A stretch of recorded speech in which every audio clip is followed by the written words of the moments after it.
Hello kids, हम लोग कक्षा 12वीं एनसीईआरटी जीव विज्ञान का 6वां चैप्टर पढ़ रहे हैं, वंशागति के आणविक सिद्धांत। इसके पिछले चौथे वीडियो में मैंने आपको अनुलेखन पढ़ाया है, जिसमें हमने ये देखा कि डीएनए से आरएनए का निर्माण कैसे होता है। अब हम यहाँ पर आगे बढ़ रहे हैं, आनुवांशिक कूट हम यहाँ पर पढ़ने वाले हैं। देखिए, आनुवांशिक कूट का मतलब होता है जेनेटिक कोड, और जेनेटिक कोड जो होता है वो पहले रहता है, जेनेटिक कोड ये पहले रहता है डीएनए में, और डीएनए से आता है एमआरएनए में, और जो एमआरएनए में आता है वो डीएनए का अनुपूरक होता है, मतलब उसका कॉम्प्लीमेंट्री होता है। जैसे डीएनए में ए है तो आरएनए में यू हो जाएगा, वहां पर जी है तो सी हो जाएगा, सी है तो जी हो जाएगा, टी है तो ए हो जाएगा, ऐसा। ये हमने पिछले वीडियो में भी समझा है। तो अब ये आनुवांशिक कूट क्या होते हैं और ये क्या करते हैं असल में, तो देखिए, आनुवांशिक कूट का मतलब होते हैं एक प्रकार के मैसेज, एक प्रकार के संदेश, जो डीएनए से राइबोसोम तक एमआरएनए के द्वारा आता है। तो हम यहां पर जो आनुवांशिक कूट पढ़ने वाले हैं वो एमआरएनए में जो है उसको पढ़ने वाले हैं। और ये आनुवांशिक कूट तीन न्यूक्लियोटाइड का सेट होता है, इसको ट्रिपलेट कोडान कहते हैं। जैसे कि मान लीजिए एमआरएनए का एक अणु है जिससे बहुत सारे न्यूक्लियोटाइड ऐसे जुड़े हुए हैं, ठीक है। मान लीजिए ए है, U G C, U A G C, U A C A, ऐसा कुछ भी है ना। तो ये जो तीन न्यूक्लियोटाइड हैं उनसे एक जेनेटिक कोड बनता है, ठीक है। और ये एक जेनेटिक कोड एक अमीनो अम्ल को कोड करता है प्रोटीन बनाते समय, पॉलीपेप्टाइड बनाते समय। पहले आप ये समझिए कि प्रोटीन और पॉलीपेप्टाइड में क्या अंतर है। तो असल में जो अमीनो अम्ल होते हैं वो आपस में जुड़ करके एक चेन बनाते हैं, उस चेन को हम कहते हैं पॉलीपेप्टाइड चेन, और अमीनो अम्ल जिस बंध से बंधते हैं उसे हम कहते हैं पेप्टाइड बंध। तो अमीनो अम्ल पेप्टाइड बंध के द्वारा जुड़ते जाते हैं और पॉलीपेप्टाइड चेन बनाते हैं। अब जो प्रोटीन है वो इन्हीं पॉलीपेप्टाइड चेन्स के बने होते हैं। हो सकता है एक ही चेन का बने, या 2 चेन का बने, या 4 चेन का बने, या 24 चेन का बने, या 72 चेन का बने, यानी किसी भी संख्या में जुड़ सकते हैं। लेकिन कोई भी प्रोटीन एक निश्चित संख्या में जुड़े हुए पॉलीपेप्टाइड चेन्स की बनी होती है। और हर एक पॉलीपेप्टाइड चेन में क्रम से जो अमीनो अम्ल जुड़े रहेंगे उनका भी क्रम और संख्या निश्चित होती है। अगर उनमें से एक भी अमीनो अम्ल कम या ज्यादा या अदला बदली हो जाता है तो फिर वो प्रोटीन अपना कार्य नहीं करेगा। ठीक सुना चाहिए। जैसे हमारे शरीर में जो इंसुलिन नाम का हार्मोन है जो आपके शुगर लेवल को कंट्रोल करता है, वो इंसुलिन 2 पॉलीपेप्टाइड चेन का बना होता है, एक अल्फा एक बीटा। अल्फा वाले में 30 अमीनो अम्ल होते हैं, 30, और बीटा चेन में होते हैं 21 अमीनो अम्ल। तो 30 अल्फा में और 21 बीटा में, यानी कि दोनों चेन जब जोड़ते हैं तो टोटल संख्या हो जाती है 51। इससे बना हुआ है इंसुलिन। वैसे हीमोग्लोबिन भी एक प्रोटीन है और वो 4 चेन की बनी होती है, 2 अल्फा 2 बीटा, और दोनों मिलकर 146 अमीनो अम्ल होते हैं। वैसे ही एक एंजाइम का नाम आप सुने हो, RUBP कार्बोक्सिलेज, जो फोटोसिंथेसिस में, प्रकाश संश्लेषण में C3 साइकिल चलाते समय, जिसको अपन डार्क रिएक्शन भी कहते हैं, C3 साइकिल चलाते समय हवा से CO2 को लेकर के अंदर भेजता है। उस एंजाइम का नाम है RUBP कार्बोक्सिलेज, और उसमें 24 चेन होते हैं। वैसे पाइरुवेट डिहाइड्रोजिनेस एक एंजाइम होता है, उसमें 72 चेन होते हैं, ठीक है। लेकिन राइबोजाइम नाम का जो एंजाइम है उसमें एक ही चेन होता है। तो चेन्स जो है ज्यादा भी हो सकते हैं, कम भी हो सकते हैं, एक भी हो सकता है, ज्यादा भी हो सकते हैं, ठीक है, ऐसा है। तो मैं ये बता रहा था कि जो पॉलीपेप्टाइड चेन है जिसमें अमीनो अम्ल जुड़ेंगे, उनको जोड़ने का काम करता है राइबोसोम, और उस प्रक्रिया को ही अपन अनुवादन या ट्रांसलेशन कहते हैं। पॉलीपेप्टाइड चेन का बनना अनुवादन कहलाता है। लेकिन राइबोसोम किस किस अमीनो अम्ल को कैसे कैसे सीक्वेंस में जोड़ेगा, क्रम में जोड़ेगा, इसका निर्धारण डीएनए करता है और वो निर्धारण एमआरएनए के जरिए करता है।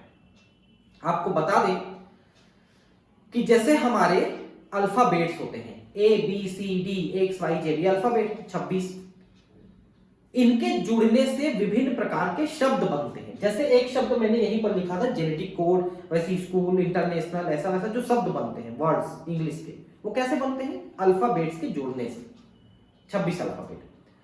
वैसे ही हमारी कोशिकाओं में जो अमीनो अम्ल हैं उनके प्रकार है 20 प्रकार के अमीनो अम्ल हैं और इन्हीं अमीनो अम्लों को जोड़ने से विभिन्न प्रकार के पॉलीपेप्टाइड चेन बनते हैं। जैसे वर्ड्स बनते हैं वाली पॉलीपेप्टाइड चेन्स, और किसी भी वर्ड की स्पेलिंग फिक्स होती है, जैसे स्कूल में जो वर्ड जो है वो लिखना पड़ेगा आपको, वैसे किसी भी पॉलीपेप्टाइड में अमीनो अम्लों का भी निश्चित क्रम और संख्या होती है और उसी को निर्धारित करता है genetic code. Genetic code mRNA के जरिए आता है और वो बताते जाता है राइबोसोम कि आप पहले मिथाइलिन लो, फिर सिस्टीन लो, फिर प्रोलीन लो, फिर हिस्टीडीन लो, फिर मिथाइलिन लो, फिर ये लो, फिर वो लो, ऐसे अमीनो अम्लों को बताते जाता है और वो राइबोसोम उन अमीनो अम्लों को जोड़ते जाता है क्रम में, और अमीनो अम्ल ला के देता है, वो देता है आपका टीआरएनए। टीआरएनए अमीनो अम्लों को लाके देते रहता है राइबोसोम को और वो उसको जोड़ते रहता है। इसको हम लोग आगे पढ़ेंगे अनुलेखन, इसमें अनुवादन, इसमें इसी में चैप्टर में है। अब एक चीज देखिए कि जेनेटिक कोड कितने बनते हैं।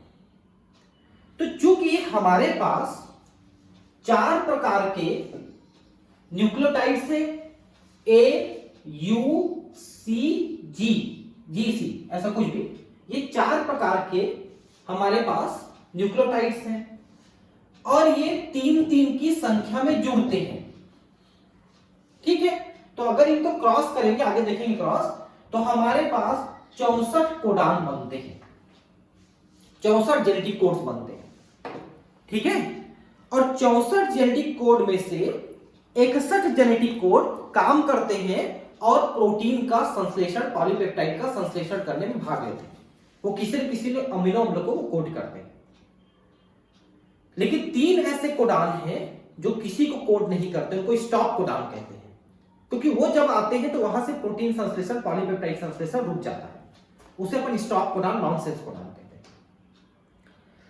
अब एक बात और समझिए कि हमारे पास टोटल अमीनो अम्लों के प्रकार है 20, लेकिन जेनेटिक कोड्स के प्रकार है 61 जो कोड करते हैं। मतलब ये है कि एक एक अमीनो अम्लों के लिए एक से ज्यादा जेनेटिक कोडान वहां पर उपलब्ध है। जैसे कुछ धर्मों में एक पति के लिए 3-4 पत्नियां होती हैं, वैसा, लेकिन उनमें किसी भी एक पत्नी के तो केवल एक पति होता है ना, वैसा। मतलब पति हो गया अमीनो अम्ल और पत्नी हो गई जेनेटिक कोड। तो एक अमीनो अम्ल पति के लिए कई जेनेटिक कोड यानी पत्नियां हैं, लेकिन कोई एक जेनेटिक कोड जिस पति के लिए है, जिस अमीनो अम्ल के लिए है, वो उसी के लिए, फिर दूसरे के लिए नहीं है। अभी हम देखेंगे, उस चीज को समझेंगे। तो ये जो 3-3 का सेट हमने बनाया जेनेटिक कोड का, इसको अपन ट्रिपलेट कोडान कहते हैं। जॉर्ज गैमो ने ट्रिपलेट कोडान का कंसेप्ट दिया था और हर गोविंद खुराना, निरेनबर्ग, मथाई, इन लोगों ने मिलकर के उन 64 कोडान्स को पूरा आइडेंटिफाई किया कि कौन सा कोडान किस अमीनो अम्ल को कोड करता है। इसको उन्होंने डिकोड किया था। तो पूरा लिस्ट हम लोग यहां पर देखने वाले हैं। ठीक है, कि कौन सा कोडान किसको कोड करता है, ये पूरा लिस्ट हम लोग देखने वाले हैं। तो चलिए इसको अपन आराम से पढ़ते जाते हैं क्या लिखा है। ठीक है, प्रतिकृति व अनुलेखन के दौरान न्यूक्लिक अम्ल से दूसरे न्यूक्लिक अम्ल का प्रतिलिपिकरण होता है। प्रतिकृति में आपने देखा कि डीएनए से डीएनए बन रहा था, ठीक है, और अनुलेखन में आपने देखा कि डीएनए से आरएनए बन रहा है। तो इन दोनों अवस्थाओं में न्यूक्लिक अम्ल ही बन रहा है। इन प्रक्रमों को पूरकता के आधार पर समझना आसान है। पूरकता मैंने आपको बताया था कि पूरक होते हैं एक दूसरे के, ए का यू, यू का जी, यू का ए, जी का सी का जी, ऐसा नहीं होता है, वही पूरकता है। स्थानांतरण की प्रक्रिया में आनुवांशिक सूचनाएं न्यूक्लियोटाइड के बहुलक से एमिनो अम्लों के बहुलक की ओर स्थानांतरित होता है। तो ये जो सूचनाएं हैं पहले डीएनए में था, फिर वो एमआरएनए में आया, एमआरएनए से राइबोसोम में गया और राइबोसोम से पॉलीपेप्टाइड चेन यानी प्रोटीन बनाया। तो पूरी सूचनाएं इस तरह से स्थानांतरित हो रही है। इसको हमने सेंट्रल डोग्मा कहा था, पहले वाले वीडियो में बताया मैंने सेंट्रल डोग्मा, जिसको क्रिक ने कहा था, क्रिक ने बताया था सेंट्रल डोग्मा कि जो आनुवांशिक सूचनाएं हैं वो जेनेटिक कोड के रूप में डीएनए से आरएनए से प्रोटीन तक जाता है, उसे उस फ्लो ऑफ इंफॉर्मेशन को हम सेंट्रल डोग्मा कहते हैं। अमीनो अम्लों के न्यूक्लियोटाइड्स में न तो कोई पूरकता मिलती है, न ही सैद्धांतिक रूप से इसके बारे में सोच सकते हैं। मतलब अमीनो अम्ल और न्यूक्लियोटाइड में कोई पूरकता नहीं है, लेकिन वो जेनेटिक कोड के द्वारा एक प्रकार से पूरकता निर्धारित करता है। न्यूक्लिक अम्ल आनुवांशिक पदार्थ में परिवर्तन से प्रोटीन के अमीनो अम्लों में भी परिवर्तन हो जाता है, क्योंकि जेनेटिक कोड बदल जाते हैं तो अमीनो अम्ल बदल जाते हैं। ठीक है, इस विचार के समर्थन हेतु पर्याप्त प्रमाण है। इससे आनुवांशिक कूट यानी जेनेटिक कोड की परिकल्पना का प्रतिपादन हुआ, जो प्रोटीन संश्लेषण के दौरान अमीनो अम्लों के अनुक्रम को निर्धारित करते हैं। तो आनुवांशिक कूट ही वो संदेश है जिसके द्वारा अमीनो अम्लों के प्रकार का और संख्या का निर्धारण होता है प्रोटीन के अंदर। डीएनए की संरचना व आनुवांशिक पदार्थ के जैव रासायनिक प्रकृति का निर्धारण जितना उत्तेजना पूर्ण था, उससे ज्यादा आनुवांशिक कूट का अर्थ निकालना व प्रस्ताव करना चुनौतीपूर्ण था। तो अभी तक डीएनए के बारे में, आरएनए के बारे में जो चीज हमने जाना, उससे ज्यादा डिफिकल्ट टास्क है इसके बारे में जानना, जेनेटिक कोड के बारे में। सही अर्थों में इसके लिए विभिन्न क्षेत्रों के वैज्ञानिकों, भौतिकविद, कार्बनिक रसायनविद, जैव रसायनज्ञ व आनुवांशिकविद के सहयोग की आवश्यकता थी, क्योंकि इसमें विभिन्न प्रकार के उपकरणों की आवश्यकता थी। इसलिए भौतिकविद की आवश्यकता थी ताकि उपकरण के बारे में बताएं कैसे करना है। कार्बनिक रसायनविद, क्योंकि बहुत प्रकार के रसायन इसमें प्रयोग होने वाले थे, बनने वाले थे, दिखने वाले थे। जैव रसायनज्ञ, क्योंकि डीएनए आरएनए की बात थी। आनुवांशिकविद भी आनुवांशिकता से संबंधित थी। मतलब कई प्रकार के वैज्ञानिक एक साथ काम करने वाले थे, तब इसके बारे में पता चलने वाला था। जॉर्ज गेमो, मैंने अभी नाम लिया था, एक भौतिकविद थे। देखिए, एक फिजिसिस्ट थे, भौतिक विज्ञानी थे, जिनका विचार था कि यदि क्षार केवल 4 है तो इन 20 अमीनो अम्ल का कूट लेखन किस रूप से होता है। अतः कूट के निर्माण में क्षारों का समूह बनता है, क्योंकि अगर एक क्षार से, जैसे हमने यहां पर कहा ए, यू, जी और सी, ये 4 क्षार हैं। अगर एक क्षार से एक अमीनो अम्ल तो 4 क्षार से 4 अमीनो अम्ल, फिर 20 अमीनो अम्ल कैसे होंगे। और मान लो 2 क्षारों से एक अमीनो अम्ल तो 4 चौक 16 क्षार, 16 आपके हो जाएंगे जेनेटिक कोड, लेकिन है तो 20 अमीनो अम्ल, फिर भी कम पड़ रहा है। फिर 3 का विचार आया तो 4 चौक 16 चौक 64, 64 कोडान बनेंगे। तो फिर पता चला कि 64 कोडान बनते हैं और उससे 20 अमीनो अम्लों का निर्धारण होता है। इनका विचार था कि सभी 20 अमीनो अम्लों के कूट हेतु कोड 3 न्यूक्लियोटाइडों के बने होते हैं। यह एक बहुत ठोस विचार था, जिससे 4x4x4 यानी कि ये के प्रति उत्परिवर्तन समुच्चय से 64 कोड का निर्माण हुआ। इनसे बनने वाले कोड आवश्यकता से अधिक थे। आवश्यकता हमको 20 कोडान का था, लेकिन बन रहा है 64। 64 में से 3 काम नहीं करते हैं, 61 काम करते हैं। प्रकूट यानी कोडान त्रिक होते हैं, ट्रिप्लॉइड होते हैं, ट्रिपलेट होते हैं, ट्रिपलेट कोडान। इसका प्रमाण देना अत्यधिक कठिन कार्य था। अब बोल तो दिया जॉर्ज गेमो ने कि ट्रिपलेट कोडान होता होगा, लेकिन कैसे ये नहीं बता पाए। अब हरगोबिंद खुराना ने निश्चित क्षारों, समबहुलक या सहबहुलक के समुच्चय युक्त आरएनए अणुओं के संश्लेषण की रासायनिक विधि का विकास किया था। आरएनए अणु समबहुलक कैसे होंगे? जब उसके सभी न्यूक्लियोटाइड एक जैसे होंगे, जैसे ए ऐसा, या जी जी जी जी या you you you you you ऐसा, वो समबहुलक। और एक से अधिक प्रकार के अगर उसमें न्यूक्लियोटाइड है, ए यू जी सी ये सभी हैं, तो वो विषम बहुलक होंगे। ठीक है, तो इनकी संश्लेषण करके रासायनिक विधि का विकास किया था। हरगोबिंद खुराना एक भारतीय थे, लेकिन अमेरिका में रहते काम किए, क्योंकि भारत में इनको लैब नहीं दिया गया, इसलिए वो अमेरिका चले गए थे। प्रोटीन संश्लेषण हेतु मार्शल निरेनबर्ग लिख दिया है, मार्शल निरेनबर्ग की कोशिश स्वतंत्र तंत्रकूट का अर्थ निकालने में काफी सहयोगी रही। मतलब यह है कि जो 64 कोडान हैं, कौन कौन से हैं, इनको निकालने में सब सहयोग कर रहे हैं। सेबवेटो ओकोवा एंजाइम आरएनए को स्वतंत्र रूप से टेम्पलेट के निश्चित अनुक्रमों के साथ बहुलकित होने में सहायता प्रदान करता है। ठीक है, यहां पर एक एंजाइम का नाम लिखा है, सेबवेटो ओकोवा एंजाइम। ठीक है, जिसको पॉलीन्यूक्लियोटाइड फास्फोराइलेज एंजाइम कहते हैं।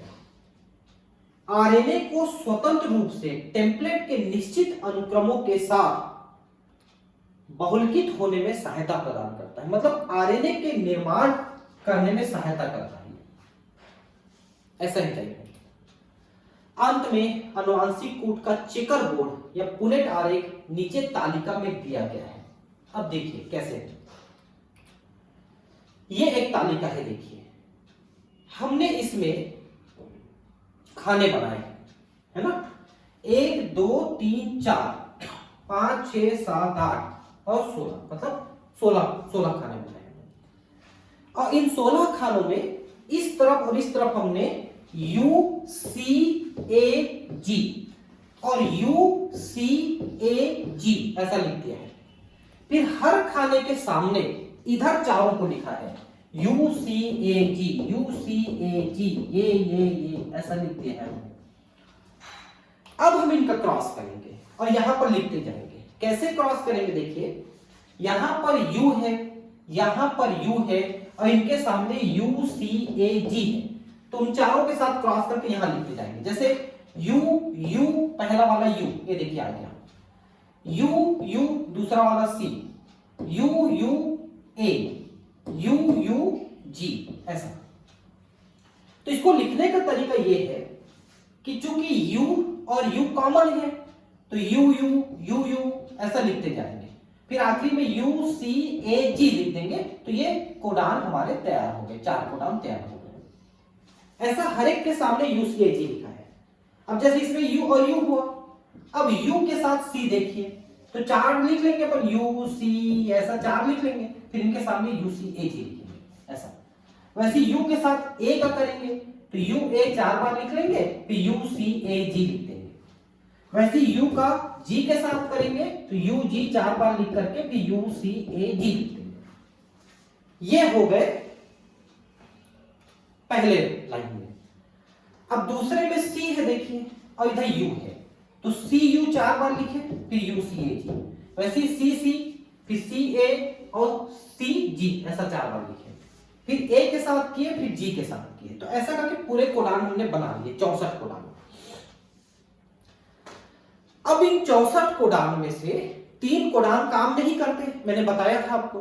तो 3 कोडान में से ये 2 कोडान है और एक ये कोडान है। ये देखिए UAA, UAG और UGA, ये 3 कोडान है। देखिए ये तीनों कोडान काम नहीं करते, किसी अमीनो अम्लों को कोड नहीं करते हैं। इनको अपन स्टॉप कोडान कहते हैं, क्योंकि ये mRNA के अंतिम सिरे पर होता है। जब सारे अमीनो अम्ल जुड़ जाते हैं, अब आगे नहीं जोड़ना है, तो वहां पर ये कोडान होते हैं। क्योंकि कोडान लाइन से लगे हुए हैं एमआरएनए में। तो आखिरी में कोई एक स्टॉप कोडान रहता है, वो किसी अमीनो अम्ल को कोड नहीं करता है, इसलिए अब वहां से पॉलीपेप्टाइड का संश्लेषण खत्म होता है और वो पॉलीपेप्टाइड बाहर निकलता है राइबोसोम से। तो 3 यहां पर स्टॉप कोडान है, ठीक है। तो ये अंतिम सिरे पे होते हैं, लेकिन प्रारंभिक सिरा वाला भी फिक्स होता है। प्रारंभिक सिरा वाला होता है AUG, ये AUG ये प्रारंभिक सिरे पर होता है एमआरएनए के, हमेशा एमआरएनए के पहले सिरे पर AUG रहता है और AUG मिथायोनिन को कोड करता है, मिथायोनिन नाम के अमीनो अम्ल को कोड करता है। इसलिए कोई भी पॉलीपेप्टाइड बनता है, कोई भी प्रोटीन बनता है, तो उसका पहला अमीनो अम्ल मिथायोनिन ही होगा, हमेशा फिक्स है, ठीक। अब लाइन से देखिए कौन कौन से किसको किसको कोड कर रहे हैं, इसको भी मैं आपको बता रहा हूं, क्योंकि यहां पर शॉर्ट फॉर्म में लिखा है, पूरा नाम मैं आपको बता रहा हूं। आप एक कागज पेंसिल लेकर के बना लेना इसको, और मैं जो बताते जा रहा हूं नाम उसको लिखते जाना, वहां पर पूरा नाम लिखते जाना। पहले 2 हैं फिनाइल एलेनिन, फिनाइल एलेनिन, फिर है ल्यूशीन और ल्यूशीन, ठीक। Phenyl alanine, leucine, leucine. फिर 3 है आइसोल्यूशीन, आइसोल्यूशीन। 1 है मिथायोनिन। फिर 4 है वेलिन, वेलिन 4 है। फिर सीरीन, सीरीन। फिर प्रोलीन, फिर थ्रियोनीन, फिर alanine. Serine, proline, threonine, alanine. उसके बाद 2 है टायरोसिन, फिर 2 स्टॉप कोडान है, अभी बताया था मैंने। फिर 2 है हिस्टिडीन, हिस्टिडीन। फिर 2 है ग्लूटामीन, ग्लूटामीन। फिर एस्पेरेजीन, फिर लाइसीन, फिर एस्पार्टिक एसिड, फिर ग्लूटामिक एसिड। देखिए यहां पर हमने ग्लूटामीन कहा था और ये वाला है ग्लूटामिक एसिड। फिर है सिस्टीन, फिर एक स्टॉप कोडान है।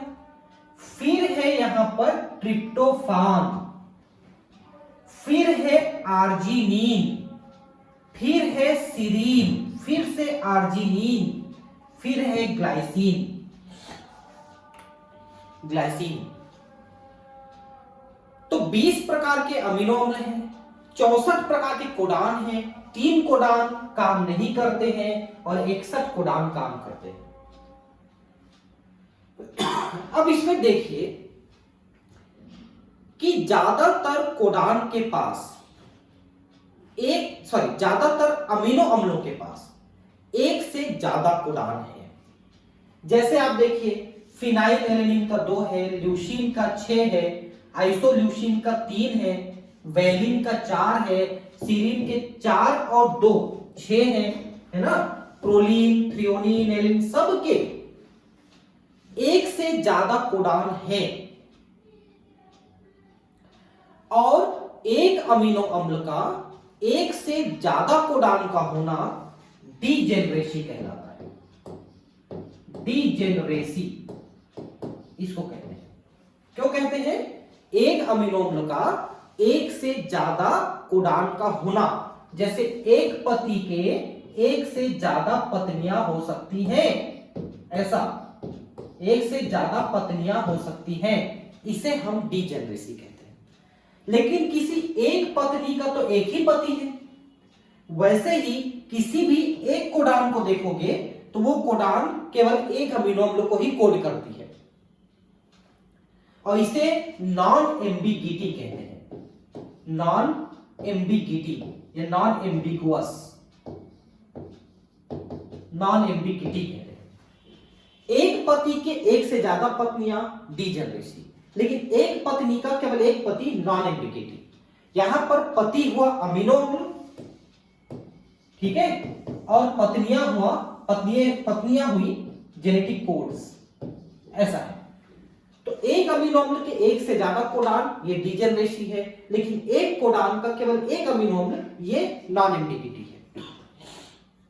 लेकिन जैसे कि हम हिंदुओं में होता है, एक पति का भी एक ही पत्नी होती है, ऐसे भी कुछ अमीनो अम्ल होने चाहिए कि सभी के सभी ज्यादा पत्नियां रखे हैं, नहीं रखे हैं। दो ऐसे अमीनो अम्ल हैं, ठीक है। इसमें से एक है यहां पर मिथायोनीन। मिथायोनीन एक ऐसा अमीनो अम्ल है जो एक पति का केवल एक पत्नी है, वो है AUG, और कोई कोडान नहीं है। देखिए मिथायोनीन के लिए और कोई कोडान नहीं है। और वैसा ही एक और होता है, वो होता है ट्रिप्टोफान। ट्रिप्टोफान के पास भी केवल एक ही पत्नी है, केवल एक ही कोडान है। तो ये दोनों हमारे हिंदू जैसे हैं, जो एक पति एक पत्नी। लेकिन बाकी धर्मों में, कुछ धर्मों में एक से ज्यादा पत्नियां रख सकते हैं। तो वैसे बाकी सभी हैं। और कुछ तो ऐसे हैं जिनके पास 6-6 पत्नियां हैं, कुछ के पास 4 पत्नियां हैं, किसी के पास 2 पत्नियां हैं, किसी के पास 3 पत्नियां हैं। ये डीजेनरेसी है। नहीं, कोई एक पत्नी का केवल एक पति, वो नॉन एम्बिगिटी है। ठीक है, तो मेरे हिसाब से आप ये सब चीजें समझ रहे होंगे। और ये चार्ट को कैसे बनाना है और कैसे याद करना है, ये भी मैंने आपको बताया कि आप चार्ट को UCAG UCAG UCAG UCAG से लिखते जाए और फिर क्रॉस करते जाए, आपका हो जाएगा।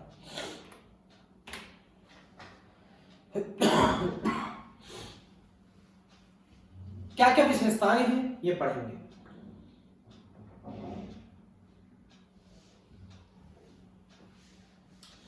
पहला, प्रकूट यानी जेनेटिक कोड त्रिक होता है। 61 प्रकूट अमीनो अम्लों का कूट लेखन करते हैं, वह 3 प्रकूट का कूट लेखन नहीं करते हैं। इस कारण से यह रोध प्रकूट के रूप में कार्य करता है। रोध मतलब स्टॉप, जहां से रुक जाएगा, उसके आगे नहीं बढ़ेगा प्रोटीन संश्लेषण। एक प्रकूट केवल एक अमीनो अम्ल का कूट लेखन करता है, इस कारण यह असंदिग्ध व विशिष्ट होता है। मतलब एक पत्नी का केवल एक पति, ये असंदिग्ध यानी नॉन एम्बिगुअस। एम्बिगुअस मतलब संदिग्ध होता है, जिसका चरित्र संदिग्ध है, ऐसा। क्योंकि चरित्र तो पत्नी का ही लांछन लगाते हैं लोग, पति के ऊपर तो कोई लांछन नहीं लगाता। जबकि सबसे ज्यादा बदमाश जेंट्स होते हैं। मैं भी एक पति हूं, मैं भी जानता हूं, लेकिन लांछन चरित्र पे ज्यादातर पत्नी के लगाया जाता है। तो एक पत्नी का केवल एक पति होना यह निर्धारित है, इसको ये असंदिग्ध या विशिष्ट या इसी को नॉन एम्बिगुअस कहते हैं। नॉन एम्बिगुअस है ना, ऐसा है। लेकिन एक पति के एक से ज्यादा पत्नियां, कुछ अमीनो अम्लों का कूट लेखन, कुछ नहीं अधिकांश का कूट लेखन एक से अधिक प्रकूटों द्वारा होता है। इस कारण से इन्हें अपहाषित कूट कहते हैं, यानी इन्हें डीजेनरेटेड, डीजेनरेसी कहते हैं, डीजेनरेसी कहते हैं।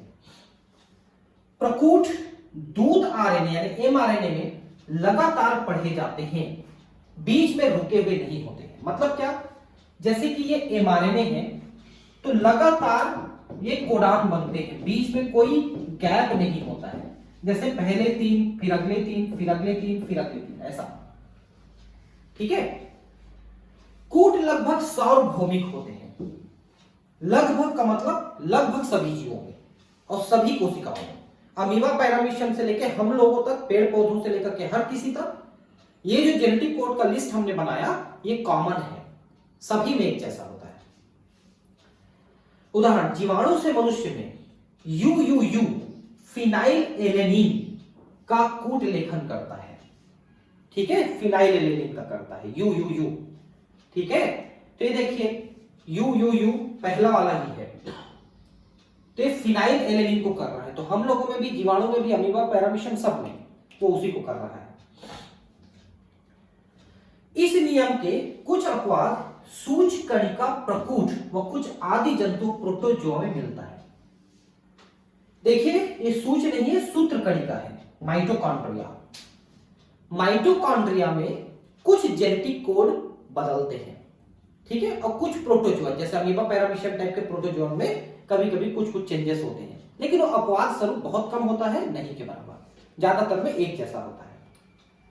दूसरा, AUG दोहरा कार्य करते हैं। ये मिथायोनिन का कोड लेखन करता है तथा एक प्रारंभक प्रकूट के रूप में कार्य करता है। मैंने अभी थोड़ी देर पहले बताया था कि जो AUG है ये इनिशिएटर कोडान है, प्रारंभक कोडान है। ये हमेशा mRNA के पहले सिरे पर होता है और हमेशा ये मिथायोनिन को कोड करता है, और इसलिए जब पॉलीपेप्टाइड बनता है तो उसका पहला अमीनो अम्ल फिक्स है, वो है मिथायोनिन। बाकी अमीनो अम्ल कुछ दूसरे हो सकते हैं, लेकिन पहला वाला फिक्स है। यदि एक दूध आरएनए में निम्न न्यूक्लियोटाइड अनुक्रम है तो इनके द्वारा कूट लेखित अमीनो अम्लों के अनुक्रमों की कल्पना करो, चेकर बोर्ड की सहायता लो। तो पहला है AUG methionine, UUU phenylalanine, UUC ये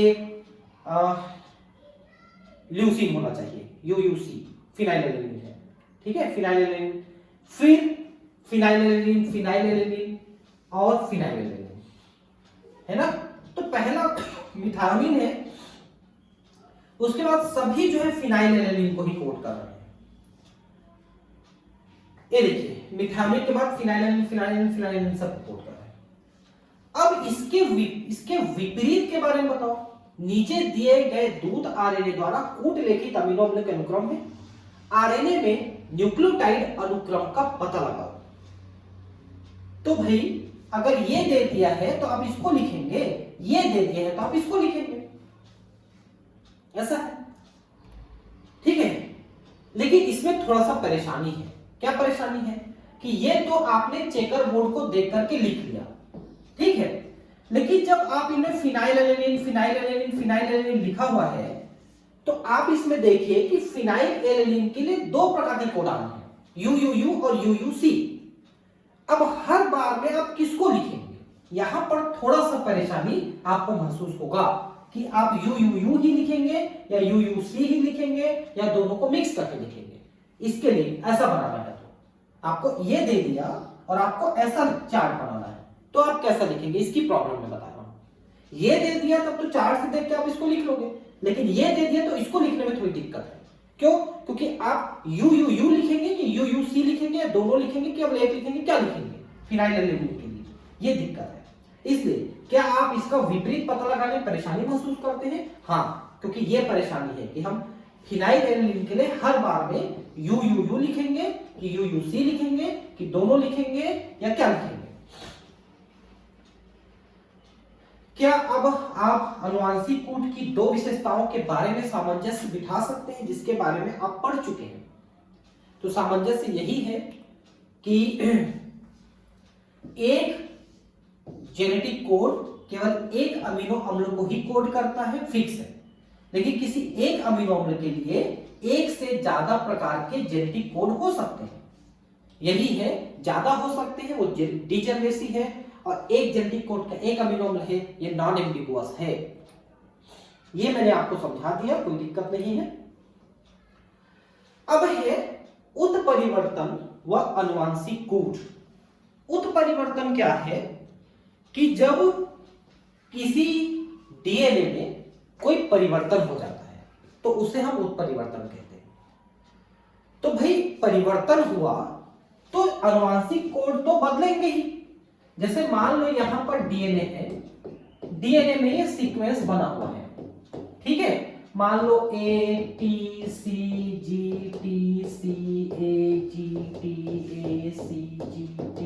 कुछ भी ऐसे लिखा हुआ है ना, फिक्स है। इससे जेनेटिक कोड बने हुए हैं, है ना। अब ये जेनेटिक कोड जाएंगे mRNA में जाएंगे तो उसमें भी फिक्स है।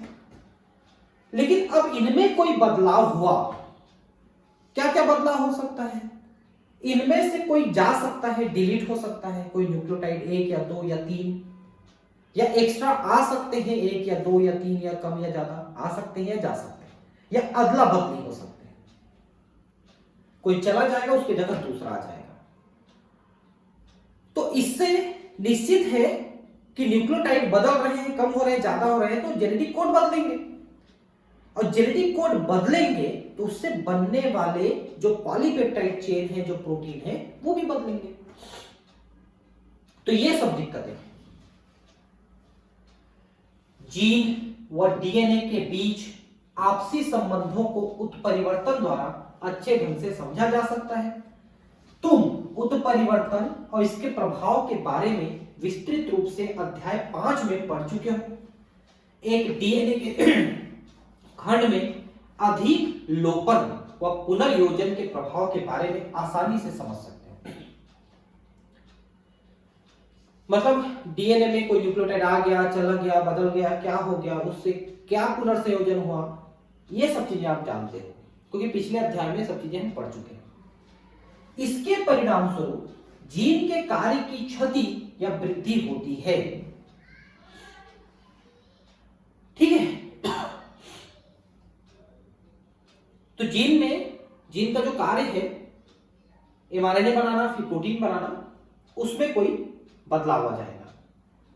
बिंदु उत्परिवर्तन का एक प्रतिष्ठित उदाहरण बीटा ग्लोबिन श्रृंखला के जीन में एक क्षार युग्म में परिवर्तन के परिणाम स्वरूप अमीनो अम्ल अवशिष्ट ग्लूटामेट से वैलीन में परिवर्तन होता है। इसके परिणाम स्वरूप होने वाले रोग को दात्र कोशिका सुरक्तता, सिकल सेल एनीमिया कहते हैं। इसके बारे में भी मैं पिछले अध्याय में पढ़ाया हूं। कैसे कि जो हीमोग्लोबिन के अल्फा बीटा चेन्स को बनाते हैं उसमें बीटा चेन का एक न्यूक्लियोटाइड बदल जाता है, उसके कारण से एक जेनेटिक कोड बदल जाता है, उसके कारण से बीटा चेन में जो अमीनो अम्ल है उनमें से एक बदल जाता है, छठवां अमीनो अम्ल बदल जाता है। और छठवां अमीनो अम्ल जो ग्लूटामेट यानी ग्लूटामिक एसिड होना चाहिए उसके जगह वैलिन आ जाता है। तो अब वो पूरा जो हीमोग्लोबिन है उस एक बदलाव के कारण से ही बेकार हो जाता है और वो ऑक्सीजन कैरी नहीं कर पाता है। दूसरा उसका प्रभाव पड़ता है कि हीमोग्लोबिन तो बेकार हो ही गया, अब उसका आरबीसी भी मुड़ करके सिकिल आकार का हो जाता है। तो इस टाइप का जो उत्परिवर्तन है जो डीएनए के एक बिंदु में होता है उसे हम बिंदु उत्परिवर्तन कहते हैं। ठीक है, तो ये एक बिंदु उत्परिवर्तन का उदाहरण है जिसमें एक न्यूक्लियोटाइड पूरे श्रृंखला में बदल गई, पूरी एक श्रृंखला में न्यूक्लियोटाइड एक बदली है बस, उसके बाद वो इतनी बड़ी प्रभाव दिखा रही है कि उसको सिकल सेल एनीमिया हो गया। अगर आप पिछला चैप्टर नहीं पढ़े हैं मेरे वीडियो में तो आप पढ़ लीजिए पूरा, जिसे मेंडल लॉ से लेकर के पूरा बताया हूं मैं, उसके बाद आप इस चैप्टर को पढ़ेंगे तो यहां पर आपको ज्यादा समझ में आएगा। ठीक है, इस कथन पर ध्यान दो जो निम्न शब्दों से बना है जिसमें 3 वर्ण अनुवांशिक रूप की तरह मिलते हैं। ठीक है, राम हैज रेड कैट। ठीक है, अब इसमें से ये जो आर है इसको निकाल के उसके जगह बी नहीं निकालेंगे नहीं, उसके पहले हम बी को डाल देंगे, यहां पर हम एक्स्ट्रा बी लिख देंगे मान लो। तो अब क्या हो जाएगा, राम हैज ब्रेड डीके, ऐसा हो जाएगा। देखिए राम हैज ब्रेड डीसीए ऐसा हो जाएगा, क्योंकि जेनेटिक कोड तो 3 का ही बनना है, लगातार 3 का बनना है। अब मान लो हम यहां पर बी और आई लिख देते हैं, बी और आई, तो फिर से वैसे हो जाएगा, राम हैज BIR फिर EDC ऐसा हो जाएगा। मतलब इसमें हम बीच में डालते जा रहे हैं, पहले B डाले फिर BI डाले, ऐसा। तो 3 का सेट बनाना है ना हमको, तो पूरा बदल गया, देखिए है ना। अब एक चीज देखिए कि हमने रेड के सामने केवल B लिखा था तो आगे का पूरा सीक्वेंस बदल गया, आई लिखा था तो भी पूरा सीक्वेंस बदल गया, लेकिन अगर BIG लिखा हमने तो आगे का सीक्वेंस नहीं बदला, यहां पर BIG अलग से जुड़ गया, एक को डाल, समझ रहे हैं आप। B लिख दिया तो इसके आगे का पूरा सीक्वेंस बदला, BI लिख दिया तो भी सीक्वेंस बदला, लेकिन BIG लिखा तो आगे का सीक्वेंस नहीं बदला। क्यों? क्योंकि ये तीनों का एक जेनेटिक कोड बन गया, तो बीच में एक एक्स्ट्रा जेनेटिक कोड आ गया, लेकिन आगे और पीछे का नहीं बदला। तो पहले दोनों जो है जिसमें एक या दो न्यूक्लियोटाइड एक्स्ट्रा जोड़ा है आपने, जिसके कारण से आगे के सारे जेनेटिक कोड बदल गए, इसको हम कहते हैं frame shift mutation. Frame shift mutation, क्योंकि आगे का पूरा फ्रेम बदल गया। लेकिन जब बीच में आपने 3 न्यूक्लियोटाइड को जोड़ा तो आगे का नहीं बदला, बल्कि एक न्यूक्लियोटाइड का सेट पूरा आ गया, जेनेटिक कोड का सेट और आ गया, मतलब एक जेनेटिक कोड बढ़ गया, लेकिन आगे का या पीछे का कोई परिवर्तन नहीं हुआ, तो इसे फ्रेम शिफ्ट म्यूटेशन नहीं कहेंगे। तो फ्रेम शिफ्ट कब होगा? जब एक आएगा बीच में या 2 आएगा बीच में, 3 आएगा तो नहीं होगा। और वैसे ही डिलीट होगा तो, एक डिलीट हो जाएगा तो, या 2 डिलीट हो जाएगा तो आगे का बदल जाएगा, लेकिन 3 डिलीट होगा तो पूरा एक जेनेटिक कोड कम हो जाएगा, बाकी सब सेम रहेंगे। तो फ्रेम शिफ्ट म्यूटेशन कब होगा? जब एक या 2 न्यूक्लियोटाइड एक्स्ट्रा आ जाएंगे या वहां से चले जाएंगे, तो आगे का पूरा बदलेगा, तो वो हो जाएगा फ्रेम शिफ्ट म्यूटेशन। लेकिन अगर 3 आ गए या 3 चले गए, तो फिर एक जेनेटिक कोड आ गया और एक जेनेटिक कोड चला गया, आजू बाजू को कोई फर्क नहीं पड़ेगा, तो फिर वो फ्रेम शिफ्ट म्यूटेशन नहीं होगा। ठीक है ना? तो देखिए पूरा फ्रेम शिफ्ट हो गया है ना, लेकिन इसमें फ्रेम शिफ्ट नहीं हुआ। ऐसा 2 केस में हुआ, एक में नहीं हुआ। यह निष्कर्ष निकलता है कि एक या 2 क्षारों के निवेश या विलोपन से बिंदु के पढ़ने के प्राधार रीडिंग फ्रेम में परिवर्तन हो जाता है। यद्यपि ऐसे परिवर्तन का उल्लेख वाचन प्रधार निवेशन या विलोपन के रूप में किया जाता है। 3 या 3 क्षारों के गुणित निवेशन अथवा विलोपन से एक या अनेक कोड तदनुसार एक या अनेक अमीनो अम्लों के वाचन प्रधार इस बिंदु के आगे अपरिवर्तित रहते हैं। तो 1 या 2 हटाओगे या जोड़ोगे तो आगे का बदलेगा, 3 हटाओगे या 3 जोड़ोगे तो आगे का नहीं बदलेगा। तो पहले दोनों जो है वो फ्रेम शिफ्ट है, क्योंकि आगे का फ्रेम बदल गया, बाकी दोनों फ्रेम नहीं है। ठीक है, अब है अंतरण आरएनए अनुकूलन अणु। देखिए इसमें हम ये पढ़ेंगे कि जब एमआरएनए राइबोसोम के साथ जुड़ता है, ठीक है, तो वो कैसे जुड़ता है, और जब राइबोसोम में टीआरएनए अमीनो अम्लों को लेके आते हैं तो वो कैसे जुड़ते हैं, एमआरएनए के साथ भी और राइबोसोम के साथ भी। आप ध्यान रखेंगे कि राइबोसोम जो बना हुआ है वो आरएनए का बना हुआ है, मतलब यहां तीनों प्रकार के आरएनए आपस में जुड़ रहे हैं। आरएनए जो राइबोसोम में है वो, एमआरएनए और टीआरएनए ये सब आपस में जोड़ते हैं।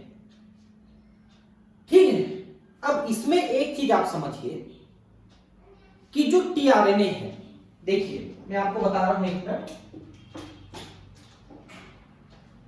सपोज कि ये एक टीआरएनए है। टीआरएनए का काम होता है अमीनो अम्लों को अपने ऊपर लोड करके राइबोसोम तक पहुंचाना, ये टीआरएनए का काम होता है। ठीक है, और ये किस आधार पर पहुंचाएगा, जिस आधार पर एमआरएनए उसको पहुंचाने के लिए बताएगा। एमआरएनए में होता है जेनेटिक कोड, ध्यान से समझिए। एमआरएनए के पास जेनेटिक कोड होता है जिसके बारे में भी आपने डिटेल पढ़ा। जैसे मान लो एमआरएनए का पहला जेनेटिक कोड है एयूजी, ऐसा ये एक जेनेटिक कोड है। वैसा ही टीआरएनए के पास होता है एंटीकोडान। कोडान किसके पास है, एमआरएनए के पास, और एंटीकोडान किसके पास है, टीआरएनए के पास। और कोडान का संपूरक होता है एंटीकोडान। एंटीकोडान का मतलब उसका पूरक होता है, जैसे ए का यू, जी का सी, सी का जी, ऐसा यू का ए, ऐसा ये संपूरक है। मतलब एमआरएनए में जो जेनेटिक कोड है उसका संपूरक एंटीकोडॉन टीआरएनए के पास है, और टीआरएनए उसी के आधार पे अमीनो अम्ल को लोड करता है। जैसे ध्यान से देखिए कि यहां पर आरएनए में, एमआरएनए में कोडान क्या है? एयूजी।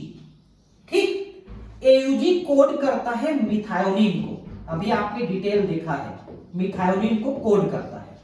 ठीक, और इसका एंटीकोडॉन है यूसीए, इसका एंटीकोडॉन हुआ ए का यू, जी का सी, यू का ए, एंटीकोडॉन हुआ। अब ये एंटीकोडॉन जिस टीआरएनए के पास रहेगा वो टीआरएनए मिथायोनिन को लोड करेगा।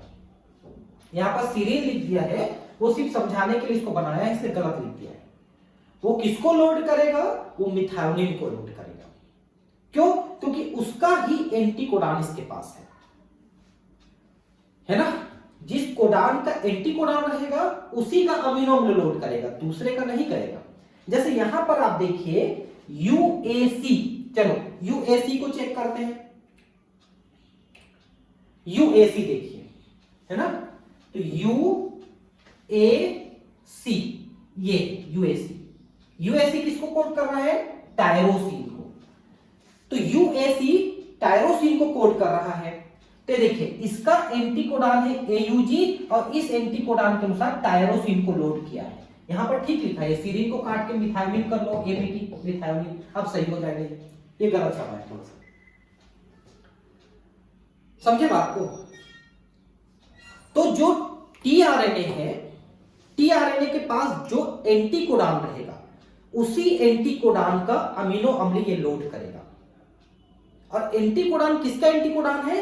जेनेटिक कोडान का। और जेनेटिक कोडान जिस अमीनो अम्ल को कोड करता है उसी को ये लोड करेगा, उसी को ये लोड करेगा और लेके आएगा।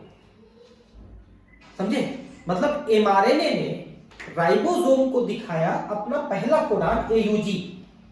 तो राइबोसोम क्या करेगा? एयूजी के कारण से मिथायोनिन चाहेगा, तो मिथायोनिन को लाके कौन देगा? उसको लाके देगा टीआरएनए। टीआरएनए उसको लाके देगा। तो टीआरएनए कैसे लोड किया है? तो टीआरएनए लोड किया है इस एंटीकोडॉन की तरह से, क्योंकि उसके पास उसी का एंटीकोडॉन है। जिस कोडान का एंटीकोडॉन है उसी का अमीनो अम्ल लोड करेगा। तो ये सीरीन नहीं मिथायोनिन है, क्योंकि यहां पर ठीक लिखा है टायरोसिन, ये मिथायोनिन लिखना था इसको, ऐसा है। और वो लेके आएगा उसको। कूट परिकल्पना के बहुत समय पहले से फ्रांसिस क्रिक के अनुसार कूट के पढ़ने व इसके अमीनो अम्ल से संबंध रखने वाली एक क्रियाविधि है, क्योंकि अमीनो अम्लों में कोई संरचनात्मक विशिष्टता नहीं होती है जिससे कि यह कूट को विशेष ढंग से पढ़ सके। अमीनो अम्ल खुद से नहीं पढ़ सकते, इसलिए ये पढ़ने का काम टीआरएनए करता है। टीआरएनए उसको लेके आता है और जेनेटिक कोड को पढ़ पढ़ के देता है। ठीक है? इसके अनुसार एक अनुकूलतम अणु जो एक तरफ से कूट को पढ़ता है वह दूसरे तरफ इससे विशिष्ट अमीनो अम्ल जुड़ जाते हैं। अंतरण आरएनए, जिसे विले आरएनए या एसआरएनए कहते हैं, के बारे में जानकारी अनुवांशिक कूट से पहले थी।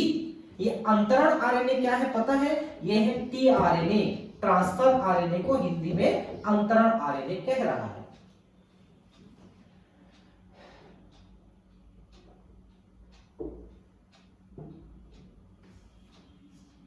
फिर भी अनुकूलक अणु के रूप में इसकी भूमिका के बारे में बाद में जानकारी मिल पाई। अनुकूलक अणु मतलब कि वो एमिनो अम्लों को ला ला करके देता है और ट्रांसलेशन का काम कराता है। इसके बारे में जानकारी बाद में मिल पाई। देखिए इसमें कैसे हो रहा है। ये राइबोसोम है, ये जो बड़ा सा ये डब्बा टाइप का बना है राइबोसोम है, और ये एमआरएनए है, और ये टीआरएनए है जो अमीनो अम्लों को ले लेकर के आ रहे हैं। तो कैसे होता है देखिए, इसको मैं थोड़ा सा आपको एग्जांपल के रूप में बता रहा हूं, इधर समझिए। सबसे पहले जो एमआरएनए है अपना पहला कोडान दिखाता है राइबोसोम, पहला कोडान दिखाएगा। तो पहला कोडान मान लो AUG है, तो मिथायोनिन को लेके एक टीआरएनए आ जाएगा इसके पास, ऐसे आ जाएगा मिथायोनिन को लेके टीआरएनए, ठीक है। फिर एमआरएनए अपने दूसरे कोडान को दिखाएगा। मान लो दूसरा कोडान जो है ग्लाइसिन या ल्यूसीन के लिए है, तो उसको लेके दूसरा वाला आ जाएगा ऐसा। ये देखिए, ये टीआरएनए है, इनके साथ अपना अमीनो अम्ल जुड़ के आ रहा है, ये आ गया, 2 अमीनो अम्ल आ गए अपने अपने टीआरएनए के साथ जुड़ के, और ये राइबोसोम में फिट हो गए। अब राइबोसोम क्या करेगा, ये पहले वाले का अमीनो अम्ल तोड़ करके दूसरे वाले के अमीनो अम्ल के साथ जोड़ देगा, ठीक है। ये देखिए, ये पहले वाले का अपना तो है ही है, दूसरा वाला भी जुड़ा हुआ है, ऐसा जोड़ दिया, ठीक है। ये खाली होके निकल गया, देखिए ये खाली होके निकल गया, ठीक है। अब ये तीसरा कोडान दिखाया, तो तीसरा कोडान लेकर के तीसरा आया, मान लो ये तीसरा वाला आ गया, तीसरा कोडान लेके, ठीक है। ये वाले के पास 2 जुड़े हैं, ये तीसरा आ गया। अब राइबोसोम क्या करेगा, इन दोनों को तोड़ के तीसरे के साथ जोड़ देगा, ऐसा।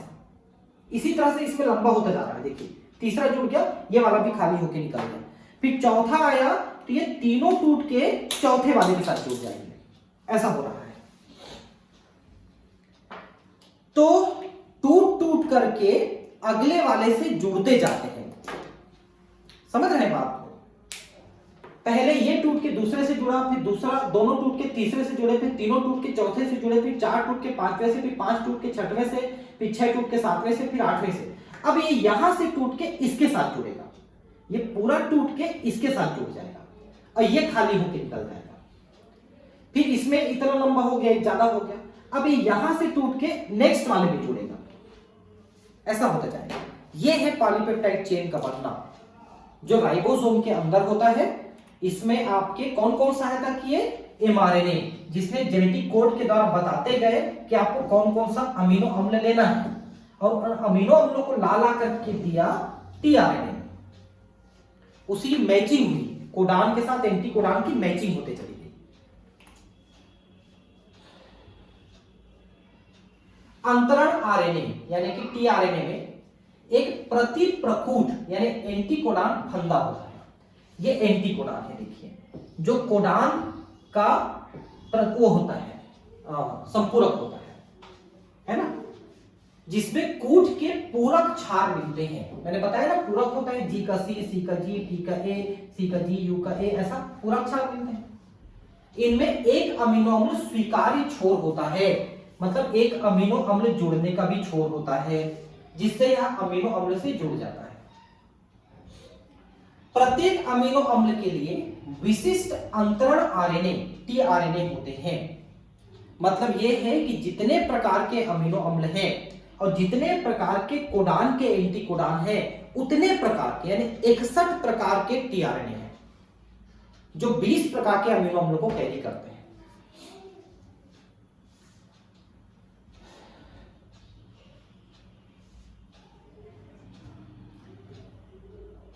प्रारंभण हेतु दूसरा विशिष्ट अंतरण आरएनए होता है, जिसे प्रारंभक अंतरण आरएनए कहते हैं। तो शुरू में एयूजी प्रारंभण कोडान है, तो उसका एंटी कोडान होगा यूसीए, और उसको लेके आएगा मिथायोनिन को, ये लेके आएगा। ये प्रारंभण कोडान और उसका एंटी कोडान है। और अंतिम कोडान रोध प्रकूट, वो जो स्टॉप कोडान है, कौन कौन सा, यूएजी, यूजीए या यूएसी, ये 3 कोडान, ठीक है। यूएए, यूएजी और यूजीए, ये 3 कोडान है जो स्टॉप कोडान है। उनमें से कोई एक रहेगा अंतिम सिरे पर, प्रारंभिक सिरे पर एयूजी, अंतिम सिरे पर इनमें से कोई एक।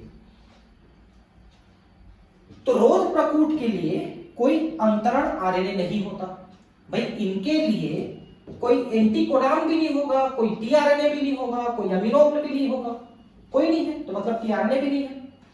उपरोक्त चित्र में अंतरण आरएनए की द्वितीयक संरचना दर्शाई गई है, जो तिपतिया क्लोवर की पत्ती जैसा दिखाई देती है। देखिए, आप सब्जी भाजी खरीदते हो ना, तो एक 3 पत्तियां करके 4 पत्ती वाला एक भाजी होता है, जो 3 पत्तियां कहलाती है लेकिन 4 पत्ती होती है, उसको क्लोवर लीफ कहते हैं। तो ये जो टीआरएनए है, इसकी संरचना उसी के जैसे होती है। एक्चुअली इसकी संरचना ना टीआरएनए की इस तरह से होती है,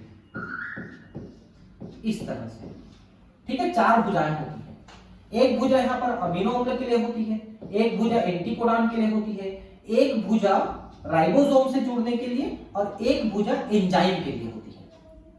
जो ये अमीनो अम्ल को जोड़ने के लिए, पॉलीपेप्टाइड चेन बनाने के लिए जो एंजाइम होते हैं वो उसमें होती है। तो 4 भुजाएं होती हैं ये टीआरएनए की, इसलिए हम इसको क्लोवर लीफ मॉडल कहते हैं। आर होली नाम के साइंटिस्ट ने ये मॉडल दिया था। आर होली ने ये मॉडल दिया था टीआरएनए का, जिसमें 4 भुजाएं होती हैं। वास्तविक रचना के अनुसार टीआरएनए सघन अणु है जो उल्टे एल की आकार का दिखाई देता है। उल्टे एल के आकार की, ऐसे पलट जाएगा, ऐसे आकार की। देखिए ना, ये देखिए उल्टे एल के आकार की दिखाई दे रही है, ठीक है। अब इसके आगे की चीजें मैं आपको एक आखिरी क्लास में बताने वाला हूं, ठीक है। 1 घंटे के आसपास की क्लास और लगेगी तो एक चैप्टर खत्म हो जाएगा। चलो मिलते हैं अगले क्लास में। Thank you.